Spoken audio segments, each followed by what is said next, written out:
Call the Thursday, August 21st, special voting meeting of the Keystone Central School District Board of Directors to order. First off, I'm gonna have the flag salute and a moment of silence.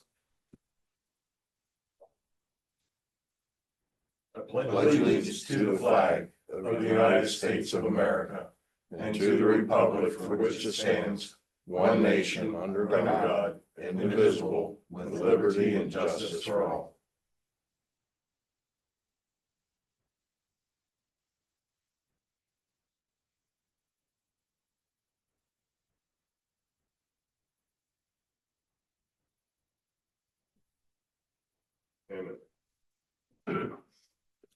Okay.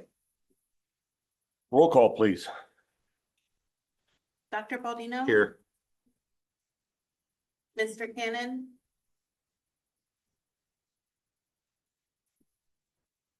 Ms. Donahue? Here. Mr. Elling? Present. Mr. Johnson? Here. Mr. Knopf? Here. Ms. Lynch? Here. Mr. Scott? Here. Ms. Smith? Here. 8 members. All right, thank you. All right. Do we have any visitors signed up? No. No? All right.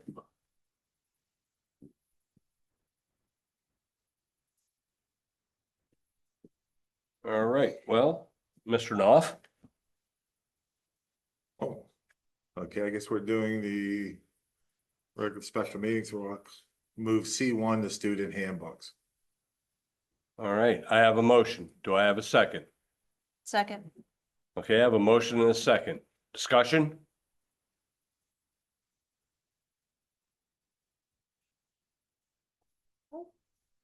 I'm good. You're good? Yeah, I'm good. I have one question on a thought I was thinking about. I didn't get into it far enough yet to find out what we're doing with the cell phones. Okay? Butch brought that up last week. I'm curious of why didn't we discuss this a month or so ago, and why not just last week? Who came up with it and devised this? Was it done, is there a committee? But what are we gonna do with the cell phone issue? Because I come up with a pretty good idea, I thought. If that was still gonna be an issue, and Butch, since you brought it up, I was curious what we found on it. If So somebody could for- explain it. Elementary schools, cell phones are not allowed. Okay, Middle schools also, that during the school day, they're not allowed. In the high schools, when they're outside of class, they're allowed, but inside the class, no, unless the teacher needs that, gives specific permission for them. And then okay. there's a series of consequences about asking the student to put the phone away, to take care of it inside the class. It can escalate to have the phone removed, sent to the office. So parents have to pick them up. That's kind of outlined in the handbooks about what happens Okay. if there are cell phone violations. Because I just wanted to let you know, I mean, it seems like it's 50-50 out there. Some parents don't want cell phones removed, some say absolutely, like Butch said. Right. And I got to thinking, I'm right in the middle of that. I agree with what Butch said, no cell phones. But there's one aspect of it that I disagree with on it. And if we had the policy where if a kid gets caught with it in class, it gets taken away, given to the principal, he gets it at the end of school day with a discussion.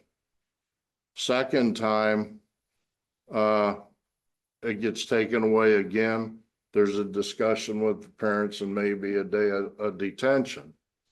The third time they lose it for the semester, a talk with the parents and detention. The only thing nice about a kid having a cell phone, and I remember Butch, you said about they can video the fights and everything. Yep. And then they end up. I don't know if all of you here know it, but the comm center has a thing now that where if a kid calls 911 and says there's a shooter at the school or a fight, the dispatcher that they're talking to can hit a button and the student just has to just tap their screen and they can see what the caller's seeing. They're using it for domestic instances, robberies in stores, shooters, stuff like that. The dispatch automatically starts recording what those eyes are seeing.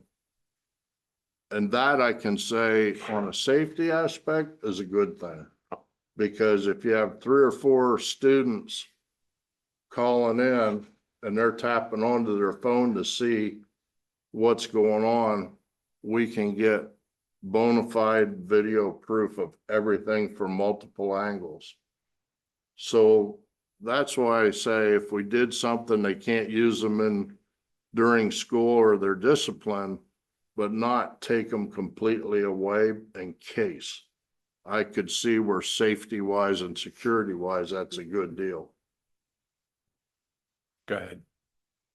So just to reiterate, so if you look in the high school handbook, what you're talking about outlines what exactly sort of you're saying. Now, it doesn't take into consideration what Butch's concern was with the effective and consistent use of the policy, which that is something we have to work on with administrators. But if you look on page 39 or 38 of the high school handbook, it has first, second, third, and fourth offense, and it sort of steps out exactly what you're saying, like talk to the student the first time, and then there's a detention assigned the second time and given back at the end of the day. Then the next time, 2 detentions given to the parent. The fourth time, suspension, and then they lose their phone privileges altogether. So there is a stepped out process for something very similar to what you just pointed out there. All right, well, Butch had brought it up at the last meeting. That's why I wanted to hear his thoughts on it, because that was on him. As far as me saying the rules and that, I saw that you put the word rules back in. I've had discussion with a lot of people on that. And Randy and I went deep into it. I'm okay with that now. That was addressed. But I was curious about what Butch thought about the other stuff. Okay, Butch? Okay, so I will say, and I'm gonna reiterate, if our policies are followed to the T, there should be an issue. The problem is when the kids are sitting in their classroom with their hoods up. I kind of did an informal survey, and when I said hoodies, people think I would like to see them forbid from school. Right. I wear a hoodie in the winter, but I don't put my hood up in the building. Right. So I don't care if someone wears a hoodie. I'm concerned with the hoods being over their heads with their earbuds in, listen to music with a teacher trying to teach. It Right. happens.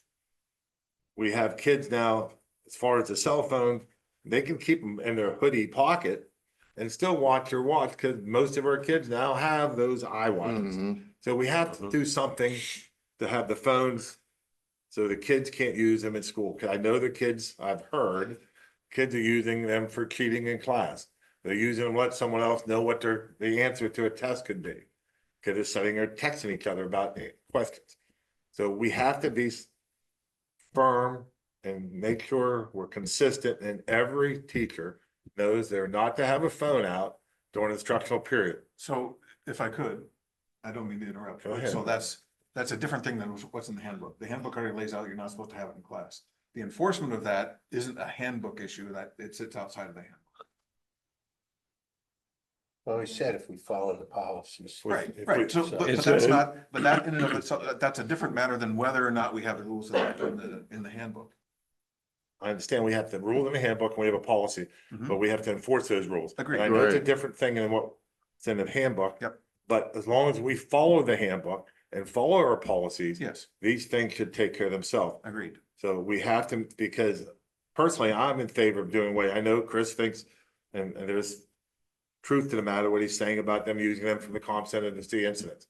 I know we have that capability here, but I also know the chance of some kid hitting that when they call 911, probably not gonna happen. I'd rather see them banned. If it's up to me, they'd be banned what, a Faraday bag, I think they're called, secure during the day, so they know you can't use them. I think the state's leaning that way. It's gonna be something coming down. Other states are going that way. Hopefully we do it soon, because I think they're more trouble than they're worth. I know a lot of parents are concerned that if something happens to their kid, they won't be able to contact them. We have phones in classrooms, so they can get a hold of them that way, call the office, we'll get some runner to go down. But I just think the phones are more of a distraction. If we follow our policy and follow our handbook and make sure every teacher knows that teacher A can't let them use it, and teacher B be strict with it, because it distracts from our education. So we have to be firm, and that's what I'm making my statement on. Same way with the hoodies. I do not believe hoods need to be up and hats need to be on, walking around our buildings. And when they walk in the building, we need to tell them, no hoods, no hats. I agree with that. So, Bill? I agree completely with that, I think, and it should be more forcefully presented. I think that, first of all, I think that there's more potential negatives for having cell phones on students during the day than there are any positive benefit. I think they should be banned completely, they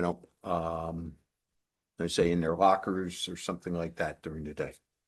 The business with the hats and the hoodies, again, it's just, don't do it, and boom, don't do it. It's not an expectation, don't do it. Right. And, and really hammer them if they do it. That's my opinion. Okay. Anybody else? Elizabeth? Hi, thank you. Randy, do you know, as a safety and security committee member and what you do for the Safe to Say and everything, is that part of the training now? What Chris just mentioned about the comm center, do all the kids know about that app? Or I'm not sure if it's an app, but I'm using the word app. We don't train the kids on that specific app. Okay, I'm no. just asking. Okay. No. Thank you. Yep. And then next year, I look forward to, this going possibly through the curriculum committee or whatever committee, and also go to the safety committee, a couple months before it's due. That would be lovely. Okay. Chris? Randy and I and Frank were going over something before the meeting here. There already is a rule of no hoods are to be worn in the building. Doesn't mean you can't wear it, it can't be up. Right. And I agree with that 100%. Mhm. Just need to make sure that we're enforcing the rules Right. across the And board. It's, when you come into the cell phones, we need to set the example, not using our cell phones in meetings. Teachers need to set the example, not using them while they're teaching. Kids need to learn from examples that we're not using them. That's all. Mhm. That's next year. We can- All right. Mhm. Anything else? No. All right. With that, I've got a motion and a second. Can I get a roll call vote on this? Sure. Mr. Cannon? Ms. Donahue? Yes. Mr. Elling? Yes. Mr. Johnston? Yes. Mr. Knopf? yes. Ms. Lynch? Yes. Mr. Scott? Yeah. Ms. Smith? Yes. Dr. Bodino? No. 7 yeses, 1 no. Okay, motion passes. All right. Get a motion for adjournment Motion. or, okay, adjourned.